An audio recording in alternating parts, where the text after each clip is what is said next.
Why does the United States support Israel? Well, there's a history, and a very interesting one. It actually goes back a long time. One thing to remember is that Christian Zionism is a very powerful force, which goes back long before Jewish Zionism. In England particularly, Christian Zionism was a powerful force among British elites. It's part of the motivation for the Balfour Declaration and for Britain's support for Jewish colonization of Israel. Remember, the Bible said, and that's a big part of British elite culture. Same in the United States.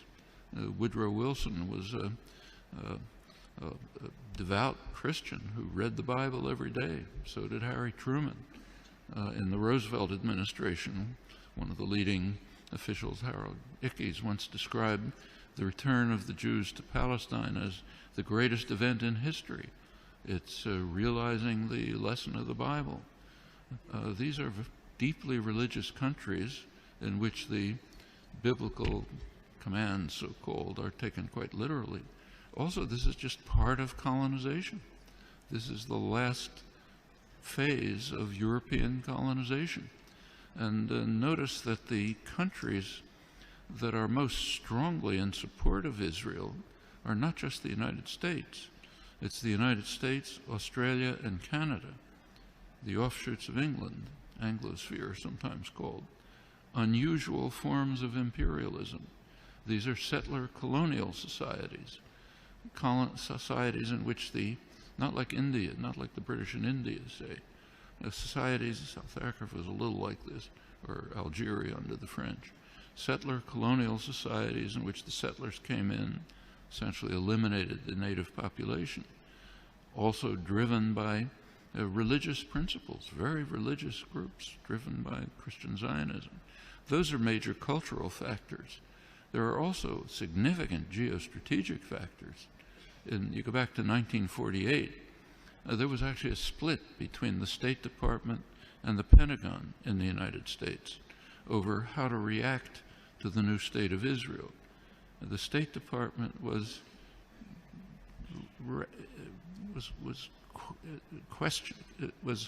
not committed strongly to Israeli conquests, the establishment of the state, and was concerned about the refugees. It wanted an implementation of the refugee problem. The Pentagon, on the other hand, was very impressed with Israel's military potential.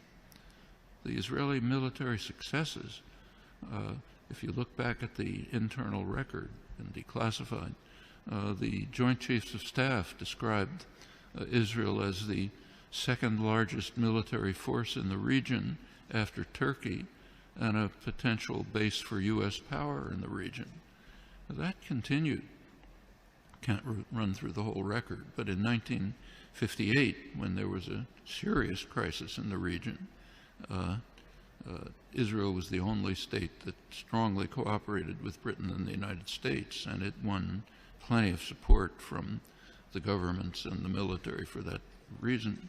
1967 is when the current relations with Israel were pretty much established. Israel performed a major service to the United States by destroying a secular Arab nationalism, a major enemy of the United States, and supporting radical Islam, which the U.S. supported. And it continues right until the present. Right now, we saw an example of that just during the latest Gaza attack.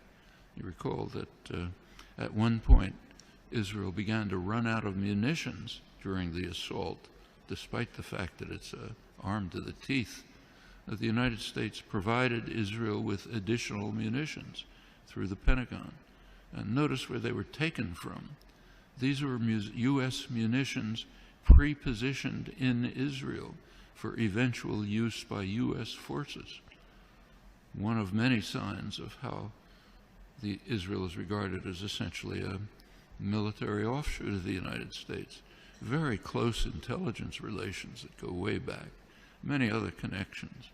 And the media tend to take up, to support the policy of the government with very few, kind of little questioning around the edges, but basically accept the policy. So, for example, take another issue.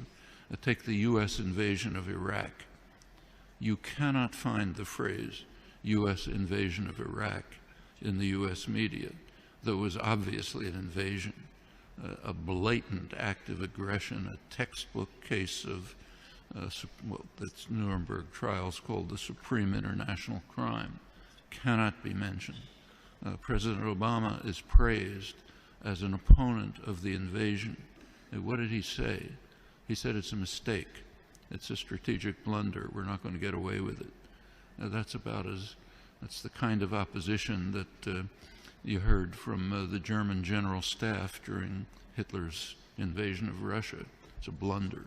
Shouldn't do it. We should knock off England first. That's regarded as opposition. Same in Vietnam. There's now a commemoration underway, big commemoration of U.S. sacrifices in Vietnam. Try to find the phrase U.S. invasion of South Vietnam there or anywhere in the past year since 1961 when it took place. Non-existent, maybe on Democracy Now, what I write, but way out at the fringe.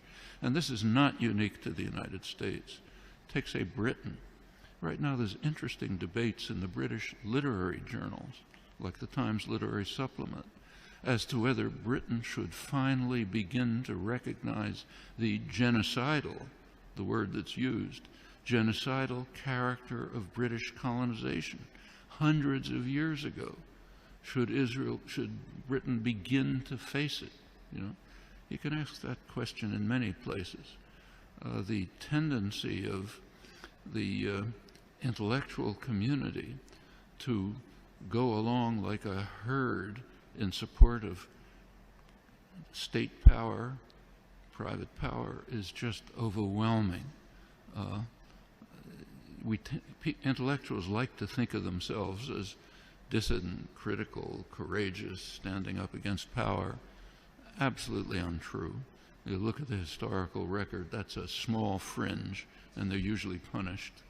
The mainstream tends to be what was once called a herd of independent minds, marching in support of state power. Nothing new here, unfortunate